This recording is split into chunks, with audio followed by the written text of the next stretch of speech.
3 businesses जिसमें Goldman सैक्स खुद interest ले रहा है और पैसे इन्वेस्ट कर रहे हैं। अब सर जब स्मार्ट मनी घुस रहा है तो हमें तो देखना पड़ेगा ना ये स्टॉक्स में से है क्या नहीं है।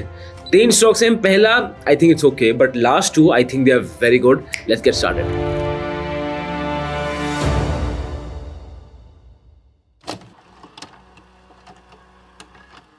पहली कंपनी आती है लक्ष्मी डेंटल लिमिटेड। एक बार इस कंपनी के बारे में आप सुनो, ठीक है।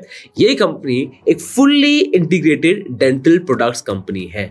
ये कंपनी अगर मैं FY23 के रेवेन्यू और प्रॉफिट आफ्टर टैक्स को लूं तो उस हिसाब से ये largest and most profitable home grown B2B2C dental aligner solution company है। उसके बाद ये कंपनी एक सेकेंड लार्जेस्ट प्लेयर है इन डोमेस्टिक लैबोरेटरी बिजनेस। फिर ये कंपनी लार्जेस्ट एक्सपोर्ट लैबोरेटरी है with increasing adoption of digital dentistry. Yes sir, ये दांतों का ये काम धाम बहुत आगे बढ़ गया है। एक बार आप इस बिजनेस को अच्छे समझते हैं, ठीक है। ये आपको दिखा है पूरा चार्ट। अब जैसे आप देखते हो सबसे पहला इनका आता है लैबोरेटरी ऑफरिंग्स। अब लैबोरेटरी ऑफरिंग्स में से इनका FY24 में 64.75% रेवेन्यू ना सिर्फ इस बिजनेस के सेगमेंट से आया, ठीक है। ये काम क्या करते हैं? दे मेक क्राउन्स, ये ब्रिजेस बनाते हैं, ये डिबेंचर्स बनाते हैं, सॉरी डिबेंचर्स नहीं बनाते, ये डेंचर्स बनाते हैं। अब क्या करें, आप फाइनेंशियल लोग हैं, ये सीधा डिबेंचर ही मुंह से निकलता है, राइट। तो इन सब बिजनेसेस में ये है।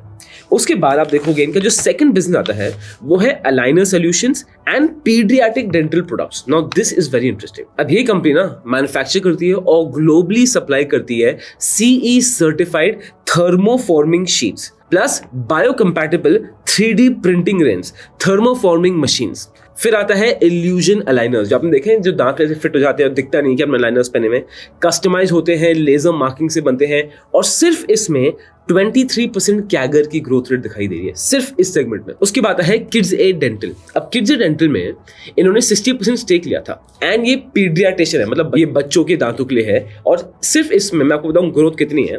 FY22 में इनका जो रेवेन्यू था वो था 21.81 मिलियन रुपीज। FY24 में है वो 266.71 मिलियन रुपीज।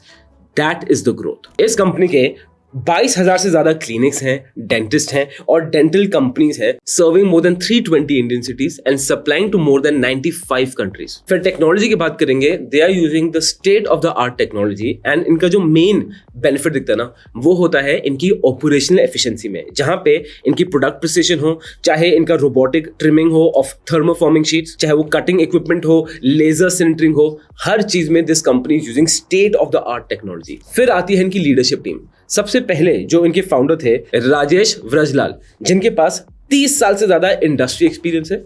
और फिर कंपनी जिस CEO के अंडर ग्रो की है जो है समीर कमलेश, जिनके पास 20 साल से ज्यादा एक्सपीरियंस है। और कंपनी बहुत प्राउड होकर बोलती है कि रिसर्च एंड डेवलपमेंट में we are one of the leading players. अगर मैं डेंटिस्ट्री की बात करूं, they attract the best of PhDs, they attract the best of people, the best of talent, जहां पे अच्छे प्राइसिंग पैकेजेस भी होते हैं, जहां पे इनकी अच्छी ट्रेनिंग भी होती है और इनको करियर डेवलपमेंट अपॉर्चुनिटीज ना मैसिव मिलती है। अब आ जाते हैं इसके ग्रोथ ड्राइवर्स में। अब मुझे पता है क्या सोचोगे, गोयला इसका सेंस बनता है एक डेंटिस्ट्री कंपनी। सर काफी हद तक बनता है and I will tell you why.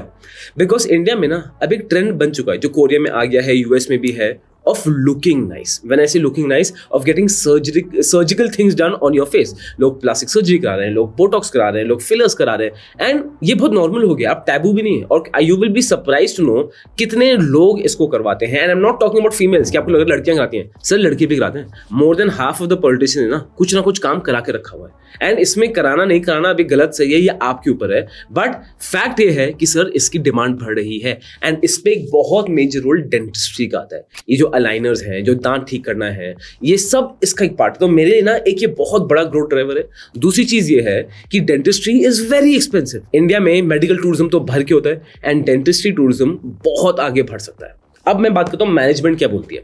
सबसे पहले बोल रही है कि इनको अपना जो डेंटल नेटवर्क है ऑलरेडी जो 22,000 क्लिनिक से ज्यादा है उनको बढ़ाना है, ठीक है। जो इनको मार्केट ग्रोथ है उसको और लेवरेज करना है, जिस लेवल पर है उसको और आगे जाना है, अपनी पोजीशन को और स्ट्रेंथन करना चाहते हैं। ये डीपर मार्केट पेनिट्रेशन करना चाहते हैं Tier 1, Tier 2, Tier 3 सिटीज में, बिकॉज डिमांड है सर यहाँ पे। They want to cross sell products, they want to launch new products.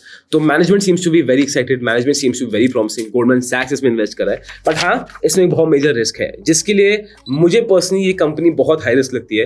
वो is not the business, it is the fact कि it's a loss making company. आप ये देखेंगे, look at this, इनका loss after tax हो रहा है। तो कुछ मैं क्या बात कर लूँ फंडामेंटल्स की, हम क्या बात कर लें यहाँ पे, वो कुछ है ही नहीं। बट अगेन इसमें गोल्डमैन सैक्स इन्वेस्ट कर रहा है, so what a lot of analysts are saying कि इसमें आगे जाके एक मैसिव स्कोप है। तो if you are willing to take high risk, this company you can consider, इसको आप स्टडी कर सकते हो। बट रिस्क इसमें जो मैंने आपको बताया, इस कंपनी के ऑडिटर्स ने भी ये रीएम्फसाइज किया कि देखो ये लॉस मेकिंग है, ये रिस्क है। As a matter of fact company के मैनेजमेंट ने भी बोला है कि आगे जाते हुए वी कैन नॉट प्रॉमिस कि हमें लॉस नहीं होगा, शायद हमें और एसेट्स राइट ऑफ करने पड़ जाए, but management is very optimistic about this business. So ये कंपनी मेरे हिसाब से एक लॉन्ग शॉट है। और आपको क्या लगता है डेंटिस्ट्री के बारे में, नीचे कमेंट करके जरूर बताओ। अब मुझे पता है ये वीडियो क्यों देख रहे हो कि सर स्मार्ट मनी पैसा कहाँ डाल रहा है, but what if I tell you कि आपको हर महीने खुद ईमेल में पता चल जाए कि स्मार्ट मनी पैसा कहाँ डाल रहा है, and not in a format कि इतने करोड़ का बेच दिया, इतने करोड़ का खरीद लिया। नहीं sir, only the top 4-5 mutual funds, वो कौन से स्टॉक्स में कितना परसेंटेज स्टॉक्स का बेच रहे हैं, खरीद रहे हैं, किन स्टॉक से फुली एग्जिट लिया है, किन स्टॉक्स में पूरी नई एंट्री ली है, वो सब डेटा आपको मिलता है गोयला इंस्टीट्यूशनल ट्रैकर से।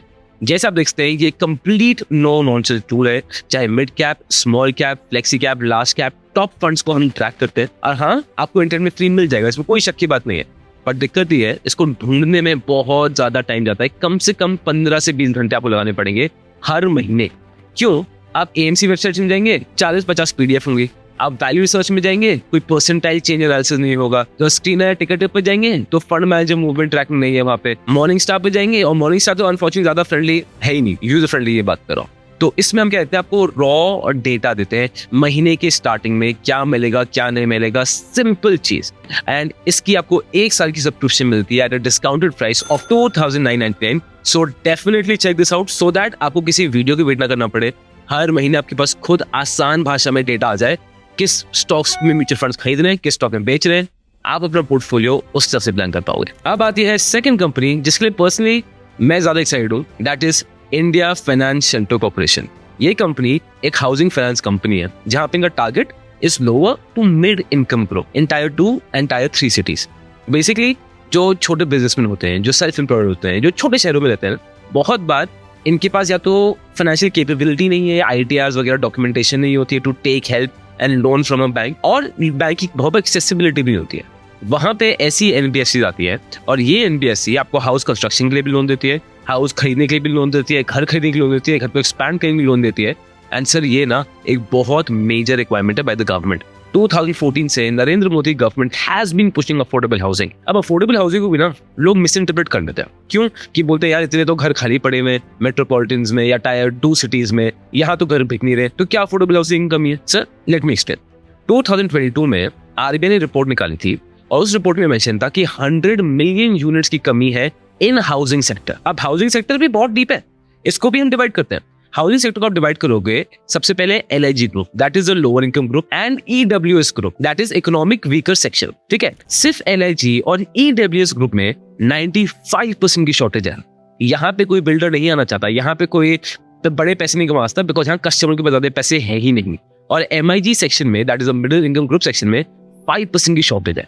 ये जो डिमांड है सर, अगर इंडिया की इनइक्वालिटी कम करनी है ना, इस डिमांड को फुलफिल करना बहुत बहुत बहुत ज्यादा जरूरी है। And that is why this company comes in major play. अब मैनेजमेंट की बात करेंगे तो दे आर वेरी कॉन्फिडेंट कि देखो सर, हमें मार्केट की बहुत डीप अंडरस्टैंडिंग है। क्यों?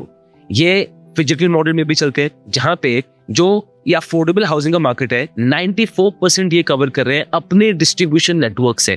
जस्ट इमेजिन, डिजिटली तो है, फिजिकल कितना ज्यादा है। And for me I feel for tyre 2 and tier 3 cities, और आप लोअर सेक्शन इकोनॉमी को टारगेट करो ना, आपको फिजिकल मॉडल में या फिजिकल मॉडल में जाना ही पड़ेगा। इनका डिस्ट्रीब्यूशन नेटवर्क सॉलिड है। तो पहले बोलते हैं कि बिकॉज ऑफ दिस, जो हमारी अंडरस्टैंडिंग ऑफ दिस कस्टमर वो बहुत हाई है, तो हमें बहुत मेजर मोट यहाँ मिल जाता है।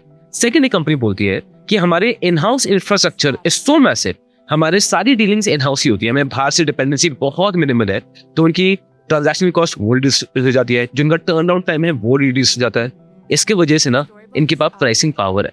प्राइसिंग पावर मतलब क्या है कि अगर ये प्राइस ऊपर नीचे भी करे, इनकी डिमांड में ज्यादा फर्क नहीं आता है। ये इतने स्ट्रॉन्ग इस पोजीशन में है कि because of the pricing power ये अपने मार्जिन्स भी अच्छे मेंटेन रखते हैं, और लोग भी इन्हीं के पास आ रहे हैं। And just to tell you, in 2023-24 98% जो लोन्स डिसबर्स होते ना वो originated in house itself. That is the power of this company. और अब मुझे पता है कि आपके दिमाग में सेकंड क्वेश्चन क्या आ रहा है. आप ये सोच रहे हो ना कि गोयला तो एनबीएफसी है और एनबीएफसी तो जैसे डीएचएफएल भी थी, इंडिया हाउसिंग भी थी, इनका तो पूरा बड़ा गर्व हो गया, तो इनसे how do you make sure की कंपनी ठीक है. इसके लिए एनबीएफसीज में, हाउसिंग फाइनेंस कंपनीज में बहुत जरूरी है इनकी क्रेडिट रेटिंग चेक करना. इस कंपनी की क्रेडिट रेटिंग है AA-, विच इज स्टेबल. तो ओवरऑल देखोगे A- is above average okay, जिसको मैं बोलूंगा credit rating. But for a housing company AA- में स्टेबल रहना is a very good thing. और ये मैं इसलिए बोल रहा हूँ बिकॉज इनकी जो बोरोइंग कॉस्ट है ना वो कंटेन्ड है एट 8.8% एज ऑफ 31 मार्च 2024. आगे कंपनी बोलती है कि हम mobile based technology field force पे भी आ रहे हैं, ये AI को इनकॉर्पोरेट कर रहे हैं, ये टेक को इनकॉर्पोरेट करें सो दैट इनके इन हाउस कैपेबिलिटीज और स्ट्रॉन्ग हो जाए. ये इन्वेस्टमेंट्स करें the top tier systems and accessible technology stack. मतलब वही जो आप हर कंपनी बोलती है, तो ये कंपनी भी सेम चीज बोल रही है कि हम AI और टेक को यूज करेंगे to make better customer support. And already आप यहाँ देखेंगे, ये देखिए इनकी जो नई ब्रांचेस खोली हैं, अच्छे लेवल ब्रांचेस खोली हैं, मतलब they are going at a good speed. और इसमें आपको इंटरेस्टिंग फैक्ट्स आप बताता हूँ. इनके 70% of the borrowers are first time mortgage borrowers. 70%, मतलब ये अगेन फुल्ली अनटैप्ड मार्केट जो भारत में किसी ने छुआ ही नहीं है, उनको टच कर रहे हैं. 70% customers are first time borrowers. 99% loans have a woman applicant to it. Company बोलते हैं कि we drive financial inclusion with it, but personally I don't think ये ज़्यादा फैक्टर ऐड करता है. उसके बाद 74% borrowers are self-employed, catering in informal income groups.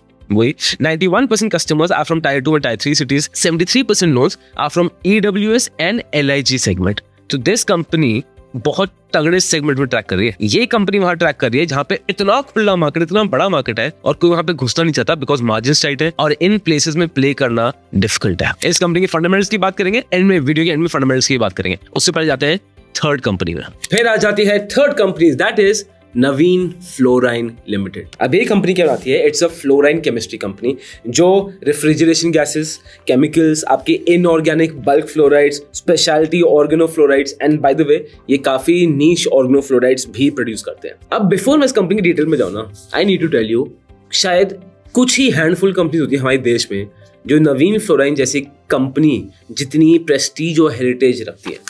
Y am telling you, ये कंपनी ना 1967 में पार्ट केमिकल ग्रुप शुरू हुआ था जो ओरिजिनल ग्रुप था ऑफ पद्मनाभ मफतलाल ग्रुप, और 1967 में ये केमिकल डिवीजन खुला था. अगर 1967 से कोई कंपनी अभी तक टिकी हुई है ना, ये मजाक की बात नहीं है. एंड इनकी लीडरशिप क्लियरली दिखाती है जो इनका जर्नी है वो है of innovation, resilience and undeterred commitment. जो इनकी मैनेजमेंट है वो है मिस्टर विशाल पी मफतलाल की जो चेयरमैन है, फिर मिस्टर नितिन जी कुलकर्णी की जो मैनेजिंग डायरेक्टर है, जो एक स्ट्रॉन्ग सपोर्ट देते हैं. तो लीडरशिप में तो देखो यार, I feel this company is very strong. अब आते हैं इनका इंफ्रास्ट्रक्चर. इनका जो हेडक्वार्टर है वो मुंबई में है. मैन्युफैक्चरिंग फैसिलिटी एक सूरत गुजरात में है, एक मध्य प्रदेश में है, एक दहेज गुजरात में है. और ये सब बहुत ही स्ट्रेटेजिकली प्लान्ड है कि सारी की सारी पोर्ट्स के पास है तो इजीली बैठता है. और इनका एक्सपोर्ट में भी काम है, जहां पे एक मैन्युफैक्चरिंग फैसिलिटी इनकी मैनचेस्टर में है in United kingdom. And this company heavily focuses on research and development. नए प्रोडक्ट्स आते रहते हैं, प्रोसेसेस आते रहते हैं एंड एक न्यू टेक्नोलॉजी इंट्रोड्यूस करते रहते हैं for operational efficiency also and to create new products also. और एक फ्लोराइन केमिस्ट्री कंपनी ना ऑलरेडी एक बहुत बड़े मोड्स पे बैठी होती है बिकॉज इस बिजनेस में घुसना आसान नहीं है. और इनकी जो एक्सपर्टीज है वो रेफ्रिजरेंट्स में है, वो स्पेशलिटी केमिकल्स में है, वो कॉन्ट्रैक्ट रिसर्च में है, डेवलपमेंट में है, इनऑर्गेनिक केमिकल्स में है. एंड क्लाइंटल की बात करेंगे, some of the top clients in agro innovators, in petrochemicals, in steel, air manufacturing, top tier global pharma companies, चाहे मैं टॉप एयर कंडीशनिंग कंपनीज की बात करूँ ना, सब के सब नवीन फ्लोराइन के कस्टमर हैं. And they have a presence in domestic market also and international market also. और अब तो ये काफी एरियाज में एक्सपैंड भी कर रहे हैं. और जो करंटली अगर मैं इंटरनेशनल मार्केट की बात करूंगा, there are North America, Europe, Middle East and Asia Pacific. अब मैं इस कंपनी के आपको बस कुछ फैक्ट्स बताता हूँ जो मैनेजमेंट बहुत स्ट्रांगली बोस्ट करती है. ये कंपनी के पास 50 साल से ज्यादा एक्सपीरियंस है टू हैंडल फ्लोराइन केमिस्ट्रीज. ये company one of the first Indian companies है to enter refrigerant business in 1967. ये company is working both as a platform company भी एंड अ पार्टनरशिप कंपनी भी. ये company is the first and only producer of hydrofluorines in India. ये company is the largest producer of inorganic fluorines in India. ये largest BFC manufactures करते हैं. ये provider है of advance CDMO services. इनके पास एक हाई प्रेशर फ्लोरिनेशन प्लांट है with the CDMO business. Basically CDM business होता है कि अगर किसी और को कोई स्पेशल केमिकल बनाना है या किसी और को काम करना है तो ये अपना इंफ्रास्ट्रक्चर उनको देते हैं सो दैट वो भी इसको यूज कर पाए। अब आ जाते हैं फाइनेंशियल्स पे। अब फाइनेंशियल्स मैंने इंडिया शेल्टर कॉर्पोरेशन को नहीं डाला है, एनबीएफसी है, उनके फाइनेंशियल्स डिफरेंट रहते हैं बहुत। तो अगर आप देखेंगे नवीन को और लक्ष्मी डेंटल को, these are the financials. And Navin again fundamentally a top class company जिसका debt equity is only 0.56। Laxmi dental तो डेट इक्विटी ज्यादा है और हम ज्यादा क्या बात करें, it is still loss after tax company. So for me two company जो मुझे बहुत स्ट्रॉन्ग लगी जो गोल्डमैन सैक्स इन्वेस्ट कर रहा है, पहला इंडिया शेल्टर, दूसरा नवीन। आपका इसमें क्या टेक है? डू यू अग्री और disagree? Let me know in the comment box. And Goyla institutional tracker that's gonna solve your problems, link उसका नीचे है। और अगर अभी तक वीडियो देख रहे हो ना तो I really appreciate this, comment करके लिखना गोयला सो दैट मुझे भी पता चले एंड तक कौन कौन देखता है। This content is only for education purposes. We do not provide any buy or sell recommendations. Please do your own research before making an investment decision. All the companies mentioned in the content have no association with us until mentioned otherwise in the video itself.